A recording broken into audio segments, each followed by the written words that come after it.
Hi, it's Scott, ROCKFILE, back with another podcast review for you. Let's talk about the 2024 movie, Never Let Go.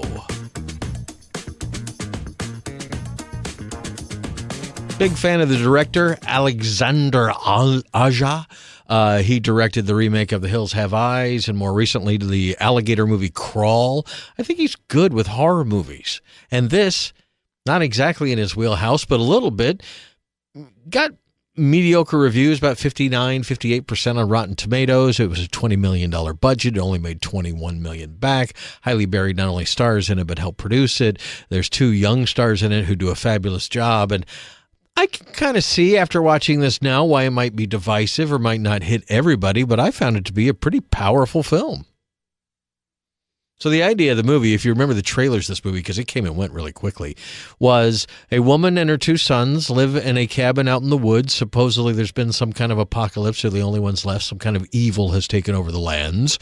And they can only leave the house if they're connected by a rope. The house is their security. If they're connected by rope, they seem to be okay. The evil leaves them alone. If they ever get off the rope, that's bad. And so they've established this lifestyle, and the movie takes great care in showing you this lifestyle. Well, when the movie starts, I got to say, you can tell this is not a low-budget indie film. This is obviously somebody that knows what they're doing.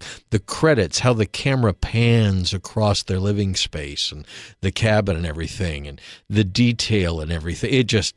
Obviously, there's a master work. The dude knows what he's doing with a camera. And it turns out the same cinematographer he's used for a lot of his movies. So, movie looks fantastic. I watched it in 4K.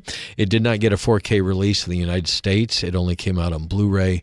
I happen to be on Fandango at Home, which is the former Vudu. They're having a sale this week. It was cheaper to buy the movie than rent the movie. It seemed to be something I wanted to watch, so why not? It was $5 or something like that. So anyway, I picked it up streaming. It is in 4K on the streaming service. It is in Dolby Atmos with Dolby Vision applied. The movie looked fantastic for a streaming movie. There is probably 90% of darkness around this movie.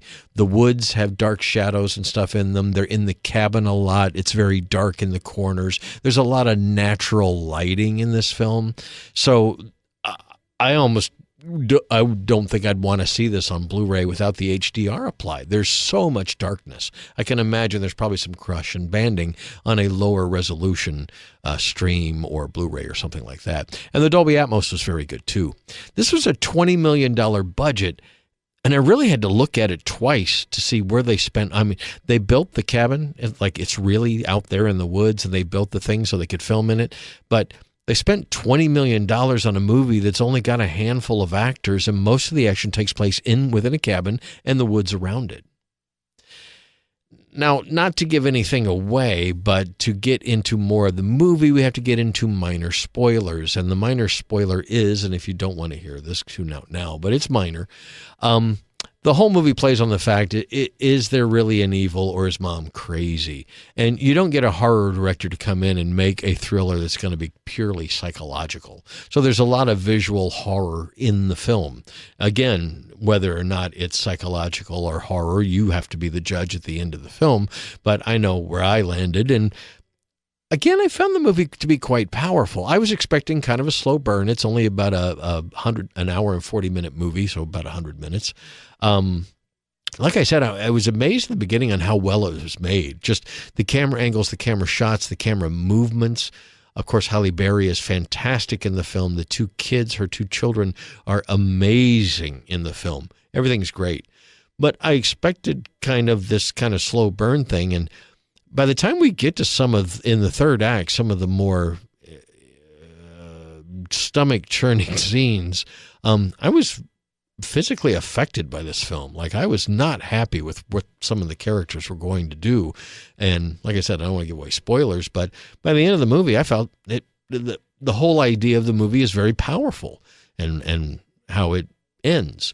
It turns out that they had ideas for prequels and sequels. This movie didn't do well enough to justify any of that, but I'd be kind of hard-pressed to see what they would do. Well, I guess we can carry on. But anyway, I don't want to get into spoilers because a lot of people didn't see this movie. Again, I see why it's divisive, and it may not be your favorite movie. It certainly wasn't my favorite movie.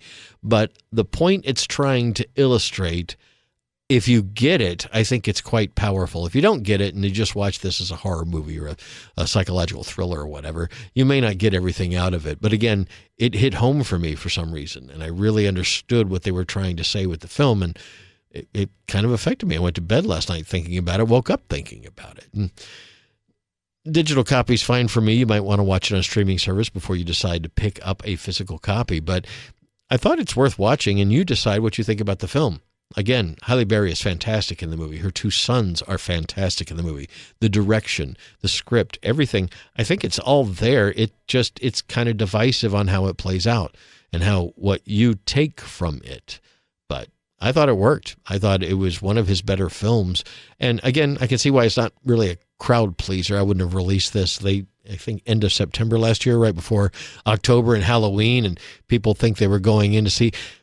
It does have some horror movie stuff in it, so don't watch this and go, oh, he didn't tell me it was going to be this scary or this gross or this weird. It does have some horror movie tropes in it, but you have to decide in the end whether it is true evil or something supernatural or something in someone's mind. So you be the judge. But anyway, I was kind of surprised to be giving it a decent review. Half-hearted thumbs up if you like this kind of movie. It's kind of dark, and it's a very intense drama. And like I said, all the acting is quite good, which really drives the point home.